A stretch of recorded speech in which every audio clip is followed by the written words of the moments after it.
Welcome to the Hem Report, keeping America on track every single day.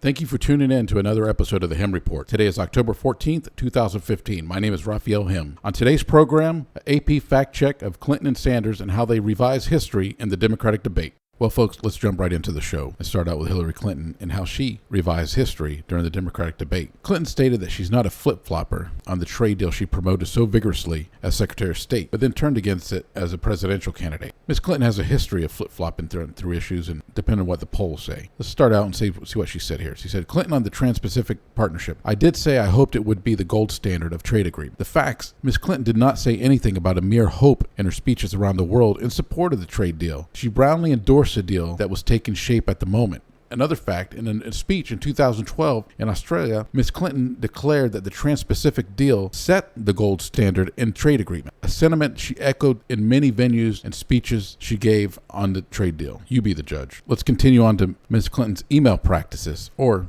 lack of practice. It says, I have been as transparent as I know to be. I said I've answered all the questions. Has she? Well, Ms. Clinton has yet to explain how the server was set up and serviced, whether she informed the State Department about her decision to use a private system, and most important, how it was protected from hacking attempts. These are simple questions that she should be able to answer in less than a day. Another fact is Russia-based hacking attempts tried at least 5 times to trick her system into affecting her computer with malware in 2011, the Associated Press learned, and her server was hit by attempted cyber intrusions in 2014 from China, South Korea, and Germany. Her server was also connected to the internet in ways that made it more vulnerable to hackers, but her campaign has repeatedly declined to address these details. Simple questions, simple answers. That's all I'm asking. Now let's see what Ms. Clinton said about her Syria strategy as Secretary of State. What I said was we had to put together a coalition, and yes, it included Arabs, people in the region, because what I worry about is what will happen with ISIS gaining more territory, having more reach, and frankly posing a threat to our friends and our neighbors in the region and far beyond. Now let's get to the facts. Ms. Clinton is ignoring the context of the coalition she was trying to build. The coalition wasn't built to defeat ISIS, and we'll get to that in a few seconds. It was designed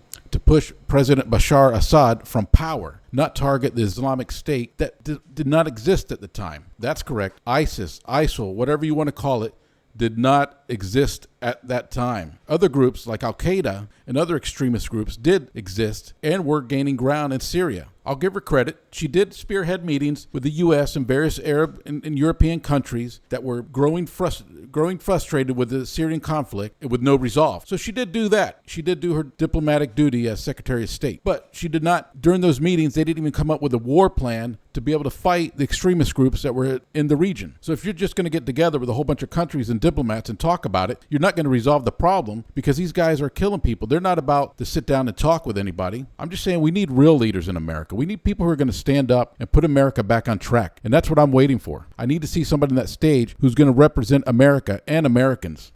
Let's turn our focus to Bernie Sanders and see how he lied during the debate. Bernie said, almost all new income and wealth is going to the top 1%. Facts. Bernie's using outdated data because in the first 5 years of the economic recovery from 2009 to 2014, the richest 1% of Americans captured 58% of the income growth. Well, it's a large gain, but it's not almost all. And another fact, in just the first 3 years of the economic recovery from 2009 to 2012, the richest 1% did capture 91% of the growth income. Who raised the taxes in 2013? Well, let me see. Who was president? Yep, President Obama.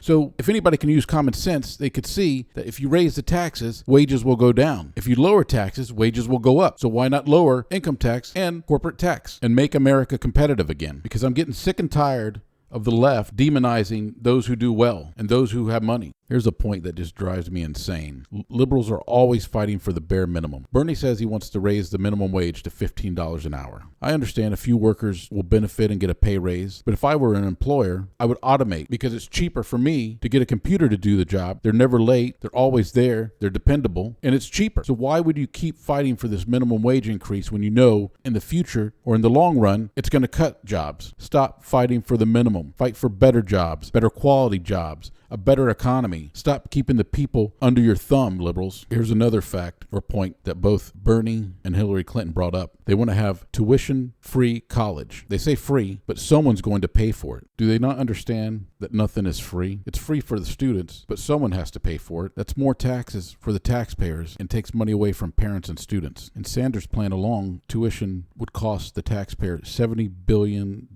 annually, while the Clinton plan would only cost the taxpayers $35 billion annually. And of course, neither candidate explained where they were going to get the resources to pay for this. So what have we learned? We learned that these liberals will do anything and say anything to get elected, no matter the cost to the taxpayer or the sacrifice to the country. Give me your opinion at thehimreport.com. I'm Raphael Him, signing out. Visit thehimreport.com for more news and updates.